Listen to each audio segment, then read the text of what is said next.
북한은 이렇게 자기들의 계획대로 따박따박 일정을 진행하고 있는 것 같습니다. 네. 이 김정은 위원장도 네. 지금 현지 지도를 계속해서 진행하고 있는데요. 그중에서도 비를 맞으면서도 현지 지도했다. 이런 내용들을 보도를 하면서 네. 이 자기네들의 어떤 내부도 다지고 이 미국과 남한을 향해서도 정치적인 메시지를 보내고 있는 것 같습니다. 네. 자, 이 북한에서 어떻게 보도하고 있는지 그 이야기부터 듣고 시작하겠습니다. 경의하는 최고령자 동지께서는 억수로 쏟아지는 소낙비도 아랑곳하지 않으시고 온도가 80도씨나 되는 뜨거운 물이 더운 김을 피올리며 콸콸 솟구치는 용출구를 보시면서 그 무슨 보석이라도 찾으신 듯 쌓이신 피로가 다 갖추어지신 듯 환하게 웃으시며 기쁨을 금치 못하시었습니다. 자, 지금 화면을 보면요, 구본장님, 그 비를 이렇게 흠뻑 맞으면서 그 라이브 영상은 아니고 움직이는 영상은 아니고 스틸 사진들을 늘 하듯이 보도를 했는데 그러면서 그 온천지구 얘기를 하고 있어요. 되게 관광지구로 개발을 하고 싶어 하는 것 같습니다. 그 정도로 이제 절절한 모습인 것 같은데 자, 거기가 평안남도 양덕군이라는 데가 그렇게 유명한 데인가요? 평안남도 양덕군이 심신산골입니다. 정말 심신산골인데 네. 저기 뭐가 있는가 하면 북한군 장군 요양소하고 휴양소가 있습니다. 아. 그거를 지금 현대화라는 거거든요. 그리고 이 임무를 인민군대한테 맡긴다. 이거 현대화한다는 거. 네. 그래서 장성태의 형 장성우가 3군 단장하고 수도 방어사령관 할 때 저기 가서 가족들하고 보름 동안 휴양도 하고 그런 데거든요. 그러니까 네. 저거를 지금 들어보니까 기본 장군 휴양소, 요양소를 크게 하고 네. 거기 아마 일반 주민들도 쓸 수 있게끔 한 시설을 더 만드는 거를 하는 건데 문제는 저렇게 가서 현지 지도하는데 비를 홀딱 맞는 거, 네. 그리고 저렇게 휴대폰으로 전화 휴대폰 받는 저건 거는 뭐예요, 진짜? 저거는 진짜 저도 처음 봤는데 이전에 네. 김정일 있을 때 사무실 전화하는 받는 거는 스틸 사진도 나왔거든요. 그렇죠. 그냥 저거는 뭔가 하다가 주변에 대답할 사람이 없으니까 누구한테 물어봐서 이것이 지금 어떻게 되고 어떻게 할 거냐 하는 걸 물어보는 모습인데 저것보다는 네. 비 맞는 영상은 무슨 의미를 주는가 하면 네. 그 전에 왜 여러분들 생각이 나실 겁니다. 북한 텔레비전 볼 때 장군들은 비 맞으면서 받아 적고 있는데 김정은 혼자서 우산 우산 쳐서 받쳐주고 맞습니다. 그때는 권위를 한창 높일 때고 지금은 권위가 다 높아졌으니까 그렇게 구태여하지 않아도 저렇게 하면 장군님이 원수님이 구구절을 맞으면서 경제 성과를 내려고 저렇게 비 홀딱 맞으면서 다니는데 우리 간부들은 도대체 뭐 하고 있는 거냐 이런 메시지를 보내주는 것 같습니다. 네. 자, 그런데 저렇게 이제 그 온천 지구를 방문하고 또 오늘 나온 보도에 따르면요. 삼지연을 방문을 했다고 합니다. 김정은 위원장이 삼지연을 찾아간 게 40일 만에 굉장히 요즘에 자주 가는 것 같습니다. 신년사 때 등장도 했었는데 자 7월에는 본나무 심으라고 했고요. 이번에는 철길 얘기를 했다고 하는데 자 이거는 홍 박사님한테 좀 여쭤볼게요. 이거는 철길 뭐 이런 얘기한 거는 하여튼 빨리 경협부터 하자 뭐 이런 취지로 봐야 되는 겁니까? 그렇죠. 예. 2013년에는 삼지연에 갔다 와서 장성택을 처형했고 그랬죠. 그 다음에 2017년에는 삼지연 가서 그래도 이제 좋은 결심을 해서 올림픽에 참여하겠다. 그래서 올해 이제 남북 간에 이제 좀 대탕트 분위기로 가는데 지난 7월에 불과 40일 전에 갔습니다. 40일 전에 가서는 본나무를 심으라 그랬는데 이게 자작나무라 그래요. 자작나무요? 시베리아 제가 횡단철도 쭉 타고 가면서 그냥 끝없이 펼쳐진 게 자작나무 숲이에요. 우리 껌 만드는데 그 자작나무 그 많이 쓰이죠. 근데 그 자작나무를 심으라고 했는데 그거는 남북 간에 산림 협력을 하라. 뭐 그런 비유라고 이제 보여지면 요번에는 거기까지 가는데 기차를 타고 갔는데 회산인가 어디서 기차 타는데 철길을 새로 건설했다고 하는데 울퉁불퉁하고 막 흔들리고 잘 못했는데 표준 철길을 완성해라 이렇게 지시를 했는데 이거는 이제 다분히 문재인 대통령께서 이제 철도 도로 협력한다 그러니까 네. 거기에 대해서 한국이 적극적으로 나오면 만전을 다해서 지원을 받아라. 뭐 이런 거 아닌가 이렇게 싶어요. 그러니까 추정해 보면은 네. 경협을 하는데 지금 열심히 하라는데 중국도 지금 모 언론사에서 중국 정부에다 이제 문의를 했더니 그 문재인 대통령께서 그 제안하신 동아시아 철도 공동체 여기 대해서 긍정적으로 지금 입장이 나왔다고 합니다. 그러니까 중국하고 러시아는 이미 문 대통령께서 그 도쿄에서 한중일 3국 정상회담 할 때 네. 리커창 총리를 만나서 중국의 1대1로 사업이 전부 중동이나 중앙아시아 쪽으로 다 가고 있는데 네. 이거를 한반도 쪽으로 연결을 해서 서울에서 신의주, 베이징까지 고속철도 놓는 사업 이거를 중국이 리커창 총리가 하기로 벌써 약속을 했어요. 그러니까 이게 우리만 철도 협력하자는 게 아니라 중국도 지금 하려고 그러고 일본의 경영 자금 얘기가 지금 나오는데 이 북일 수교를 하게 되면 100억 달러에서 200억 달러가 한다 그럽니다. 그러니까 우리는 남북 경협 자금이 그만큼 없어요. 거꾸로 역설적으로 네. 일본이 100억 달러 가면은 일본 판이 될 수도 있어요. 북한이. 그러니까 우리가 북핵 문제도 해결해야 되지만 북한이 진짜로 개혁 개방으로 갈 때 북한 경제가 남한에 의존하게 만들어야 되는데 중국과 일본은 막 준비를 하고 있어요. 그리고 일본 같은 경우는 원산에 투자하려고 대대적으로 하고 있고 그러니까 네. 우리도 그런 측면에서도 지금 보면서 국제 정세를 봐야 된다 이렇게 생각합니다. 네, 온천지구에 이어서 3지연 들렸고요. 그리고 또 5월 달에도 갔었던 원산, 갈마 해양지구가 네. 있습니다. 이 굉장히 자주 빈도가 높아지고 있는데 여기에 가는 이유가 분명히 있을 텐데요. 북한 매체들은 이 의미를 어떻게 보고 있는지 들어보겠습니다. 원산 갈마 해안관광지구 건설과 같은 방대한 창조 대전은 강도적인 제재 봉쇄로 우리 민을 질식시켜보려는 적대 세력들과의 첨예한 대결전이고 당의 본의를 옹유하기 위한 결사전이며 지금과 같이 모든 것이 어렵고 간과한 시기 이처럼 요란한 대규모 공사가 세계적 문명을 압도하며 결석되면 당과 군대와 인민의 일심단결의 위력이 만천하에 다시 한번 과시될 것이며 김정은이 네. 또 가는 지역이 삼지연 백두산지구, 네. 원산 갈마지구. 네.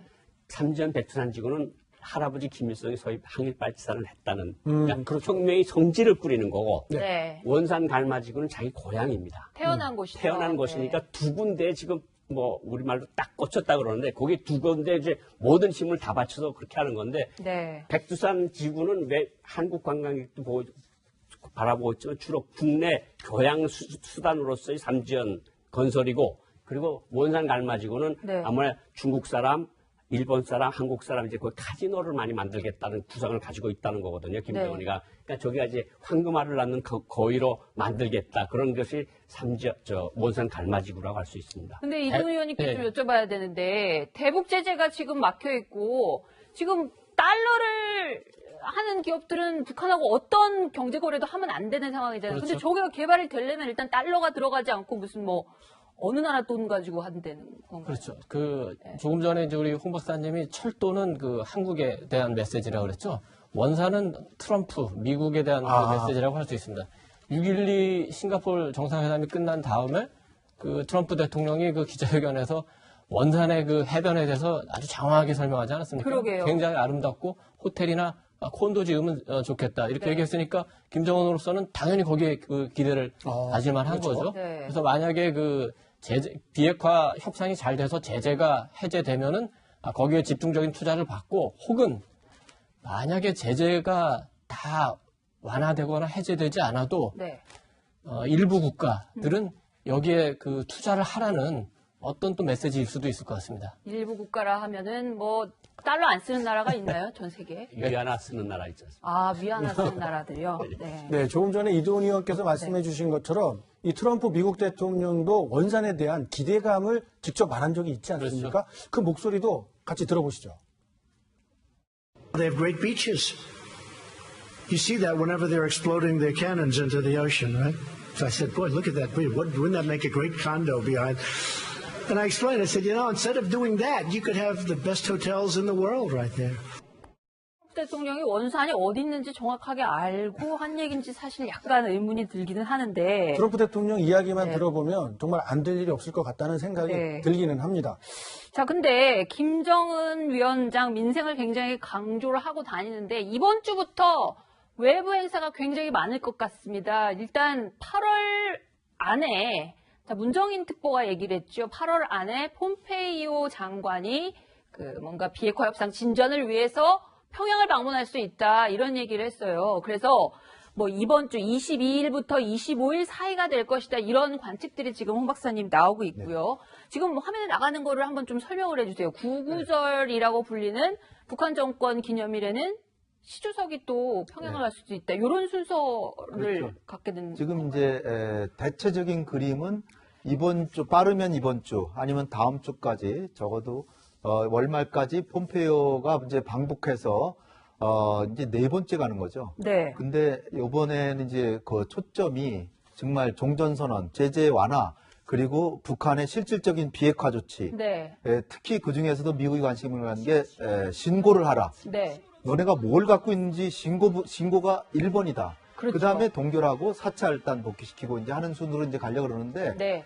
과연 지난번에 7월 6일 날 갔을 때는 빈손이었는데 지금 뭔지 얻어낼 것인가. 그런데 이제 주한 미국 대사 해리스 대사가 또 가서 만났다고 해요. 네. 판문점에 가서 네. 이례적으로 성김이 온 게 아니라. 그러게요. 그리고 이제 2차 만남이 또 있을지 아마 보도가 안 될 수도 있어요. 만났는데도. 아. 근데 거의 뭐 이틀에 한 번씩은 연락을 한다니까 진전이 있으면 빨리 갈 테고 네. 없으면 그래도 이달 말까지는 가지 않을까. 왜냐하면 11월 중간선거에 트럼프는 그것만 생각하고 있고 그러면 그 전에 9월이나 10월에 성과를 내서 북한 요소가 그래도 중간선거에 결정적인 요소는 아니지만 상당히 긍정적으로 작용하기를 바라고 있을 거란 말이에요. 예를 들어서 핵을 조금이라도 반출을 한다든지 뭐 그렇죠. 그런 모습 지금 같은 영국으로 뭐 50%를 해서. 반출하라는 제안이 네. 있었다는 얘기도 있는데요. 네. 그래서 폼페이오가 가는 게 1번이고요. 2번은 시진핑 방북인데 북한의 평양에 뭐 호텔을 리모델링하기 위해서 중국 단체 관광객을 오지 말라 그랬는데 서방의 관광객들은 계속 오지 말라는 얘기가 없어요. 그러게요. 그러면 왜 중국이냐?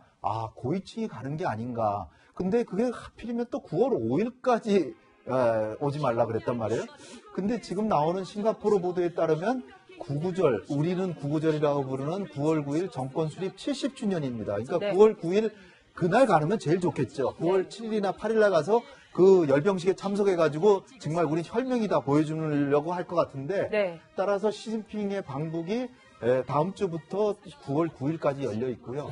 그 다음에 9월 11일은 푸틴 대통령이 하는 동방경제 포럼인데 거기 온 문 대통령이 안 가실 것 같고 근데 김정은이 지금 여러 번 초청을 해서 만약에 간다 그러면 우리 대통령도 갔을 수도 있기 때문에 그거를 제외하면은 10이나 13일 날 우리 대통령께서 평양을 가셔서 13, 14 정도에 네. 정상회담을 하고 왜냐하면 이제 18일부터는 유엔 총회가 열려서 10월 1일까지 하거든요. 네. 근데 그것도 사실 유엔 총회가 열린다고 해서 우리 대통령이 못 가시란 법은 없어요. 북평양을. 근데 만약에 18일 전이 될 가능성이 18일 높다는 거죠? 전이 될 가능성이 그래서 높은 거고 네. 그런데 이제 트럼프 대통령으로서는 백악관이나 유엔 총회에 백악관도 들리고 유엔 총회에서 연설을 하라고 초청을 할 수 있으니까 그렇게 되면 북미 정상회담 때문에 우리가 좀 가기가 어렵고 그 다음에 또 하나는 뭐냐면 남북 정상회담을 해서 북미 정상회담이 성공할 수 있도록 뒷받침을 하고 싶은 거예요. 우리 정부는. 그렇기 때문에 김정은의 미국 방문보다 전에 가야 되니까 12에서 14가 아니냐 이렇게 보는 거고요. 네. 그래서 만약에 북미 간의 관계가 안 되더라도 우리가 그 촉매자, 이렇게는 촉진자 역할 또는 중재자 역할을 하려고 다음 달 12에서 14 사이가 정상회담 날짜가 아니겠느냐 네. 이렇게 보고 있는 겁니다. 네, 조금 이분요. 일정에 대해서 이제 저는 그러니까 다른 의견도 좀 있을 것 같아서 네. 얘기하고 싶은데 9월 9일 날 또 혹은 그 직전에 이제 시진핑 주석이 그 중국을 방문하느냐, 평양을. 평양을 방문하느냐. 지금 그 김정은이 3번 뭐 갔기 때문에 답방하는 게 뭐 굉장히 자연스러울 수도 있습니다만 지금 만약에 시진핑 주석이 평양을 방문해서 뭘 얻을 수 있는 건지 지금 비핵화 문제를 둘러싸고 미국하고 그 북한이 굉장히 신경전을 벌이고 네. 미국은 중국이 북한의 배후라고 네. 비판을 하고 있는데 그런 상황에서 굳이 가서 그 미국의 심기를 건드릴 필요가 있는지 그 중국 입장으로 보면은 북중 관계도 중요하지만 그 미중 관계가 훨씬 더 중요한 거거든요. 네. 그래서 지금 그 싱가포르의 스트레이트 타임즈라는 데서 이제 보도를 했는데 네. 이게 만약에 홍콩의 빈과일보 정도가 그 보도를 했다면 제가 조금 신빙성을 가질 수 있는데 스트레이트 타임스에도 소스는 있지만 어떻게 보면 이거는 약간 조금 중국의 떠보기라고 할까요? 그럴 가능성도 있습니다. 물론 그 갈 수도 있어요. 시주석이 또 갈 만한 여러 가지 이유가 있고 그렇지만 북중 관계 역사를 따져보면은 그 내년이 그 북중수교 70년 되는 해입니다. 내년이 그렇군요. 그렇죠. 꺾어지는 해죠. 중국에서도 좋아하고 북한에서도 좋아하는 꺾어지는 해죠. 네. 그리고 60주년 때 이제 그 원자바오 총리가 갔고 그래서 오히려 좀 그 북미 관계 그 협상이 좀 가라앉고 어느 정도 그리고 또 중국도 어느 정도 거기서 자유로울 수 있는 내년에 그 시주석이 가는 게 훨씬 편안한 그 평양 여행이 되지 않을까 그런 생각도 좀 해볼 수 있을 것 같습니다. 네.